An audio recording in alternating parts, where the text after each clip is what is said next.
அவங்களுக்கும் வருத்தம் இருக்கும், ஏன்டா அந்த தவறை செஞ்சு அப்படின்னு. அதுலயும் ரொம்ப பெருந்தன்மையா எல்லாரும் கேட்கிறாங்க, சிபிஐன்றாங்க. என்ன பயம் இருக்கு? ஒரு காலத்துல சிபிஐ வழக்கு வேணும் போது மேலாள் முதலமைச்சர் என்ன சொன்னாங்க? சிபிஐ வானத்துல இருந்து குதிச்சு வந்தவங்களா? அவங்களும் எங்க இருக்க காவல்துறை தானே, எங்க காவல்துறையோட சிறப்பா விசாரிப்பாங்களா? மாத்த முடியாது நாங்க. ஆனா இவர் பெருந்தன்மையா யார் வேணாலும் விசாரிக்கிட்டு. இப்ப கோரிக்கை கொடுக்கட்ட குடும்பத்துல இல்லங்க, எங்களுக்கு சிபிஐ மேல நம்பிக்கை இல்ல, நம்ம காவல்துறை நல்லா விசாரணை கொடுக்கட்டும், நானே எடுத்து போய் பரிந்துரை பண்றேன், நாளைக்கு முதலமைச்சரை சந்திக்கிறேன். இந்த பழி பாவங்கள் ஏதாவது போட்டு விட்டுலாமா? போன மாதிரி பேசலாமா? ஆனா செல்வ பெருந்தகை என்ன சொல்றாரு, 2 போலீஸ்காரன் அடிச்சுட்டானா அதுக்கு அரசாங்கம் என்ன செய்யும்?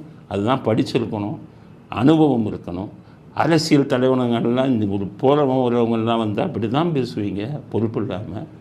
ஒரு அரசியல் தலைவராக நீங்கள், ஒரு தேசிய ஒரு கட்சிக்கோட தலைவராக இருக்கீங்க.